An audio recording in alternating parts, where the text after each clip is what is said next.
You keep reliving those words from a non-too-distant past that not only hurt, but they sting. I'm just not happy anymore. This is too hard. I mean, she's your family. How can it all gone so wrong? We've grown apart. All you do is think about her. You're obsessed as you let the most beautiful woman on the planet go. I love you, but I'm not in love with you anymore. Every inch of you hurts, even a smile, because it only makes you wish that she was around to see it. You ask her, this is my second divorce. Who's going to want me now? I'm washed up. So while you're begging to God to help you get out of this hell, you're scared. You're fucking terrified of your new future because you thought you had it all figured out, but that's not what happened here. For many of you, you don't know what happened. You don't even know who you are, much less know your purpose in life. So what makes divorce so scary? And what can you do to avoid them so that you come out of this clean? Let's find out. And God, that was a depressing introduction. But let's continue revving that engine.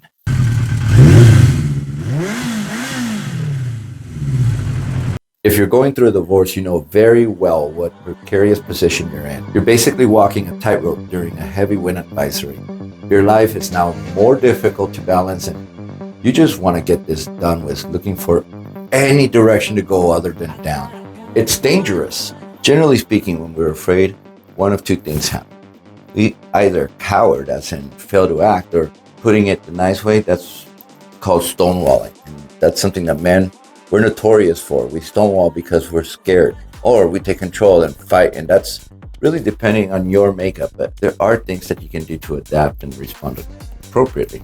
When we're scared, we stress out. Our cortisol level, it soars, and well, at those high levels, it fucks your shit up, getting in the way of more advanced human brain function. Basically, we're unable to think as humans, but instead we think as reptiles. In other words, we don't think because reptiles don't think. We just don't do shit. This next portion of fear I have to address because it's awareness. It's important for PTSD. It happens after divorce. Generally, there are 5 total functions that we react on when we have fears. And it depends on the level of severity. The first reaction is called the freeze alert. That's in, wait, is she trying to start a fight?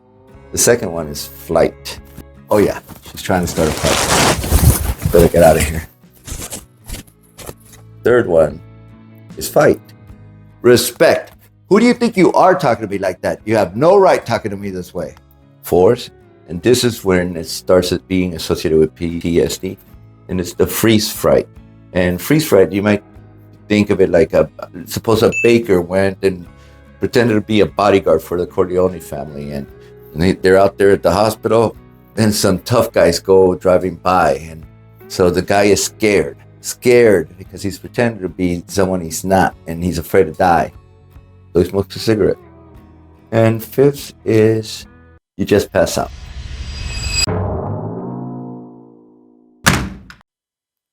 Really happens. So besides losing the love of your life, what makes this so scary? Everything about it. You have just about every part of your life that's going to be changing.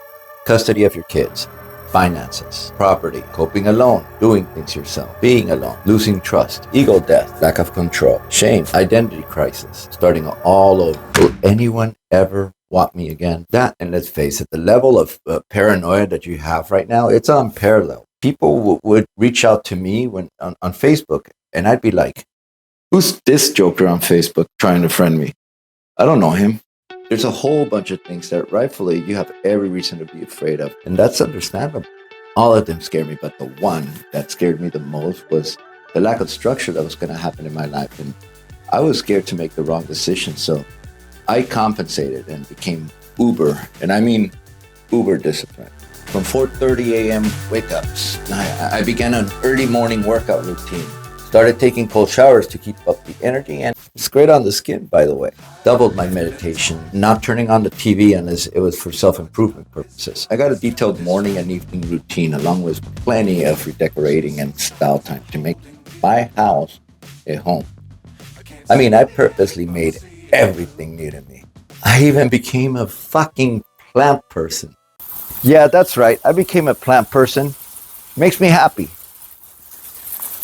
I didn't read as much as people thought. More like watch YouTube channels on how-tos. I was knee-deep in self-discovery, and I wanted to experience the process rather than read or hear about it. Plus, Admittedly, I'm a slow ass reader, and if the average person reads 60 pages an hour, that would probably take me about 2 hours to read.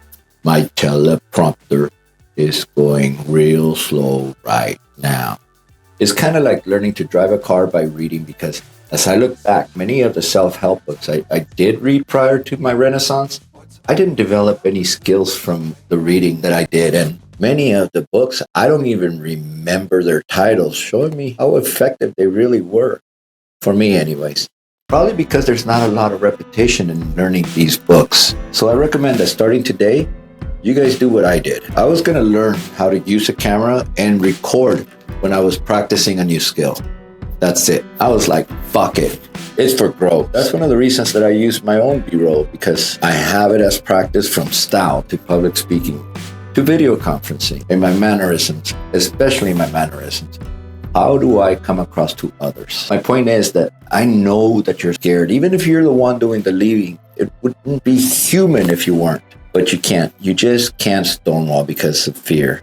Life doesn't work that way. You can take a breather every now and then, but you don't coward your way out of this. These are your must-dos, and I know it's easier said than done, but the trick is to get ahead of the problem rather than just react, because reacting is what probably got you into this problem in the first place. I see guys paying top dollar to get your wife back coaches, and it breaks my heart. I just got off a call a few hours from the time I'm making this recording where a guy called Coach Lee on no contact.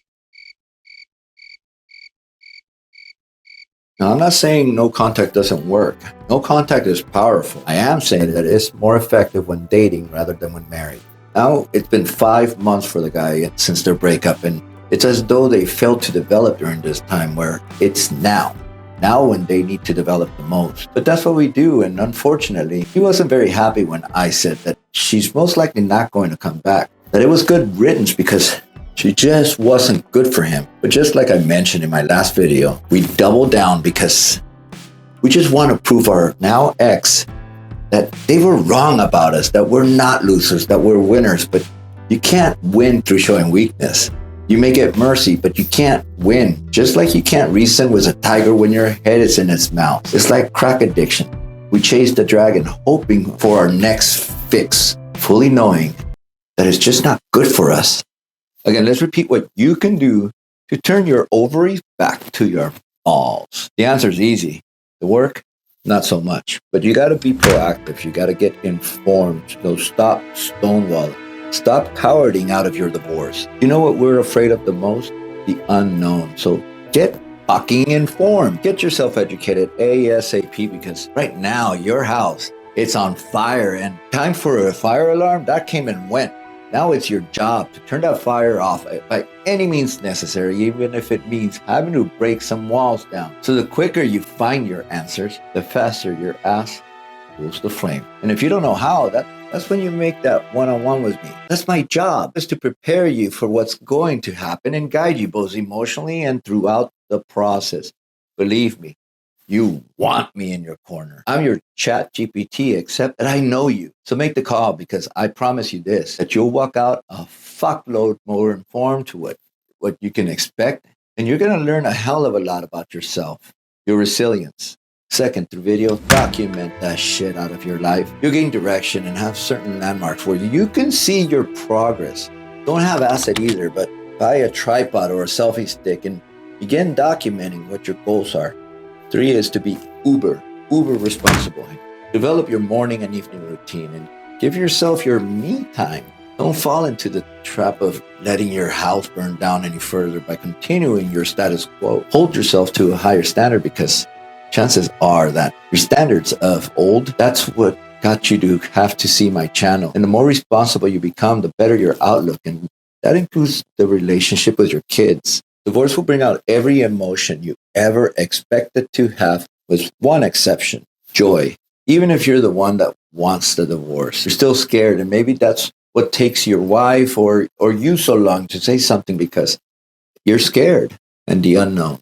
Ask yourself what you're more afraid of and write it down. Also, write down what you could do to avoid these pitfalls.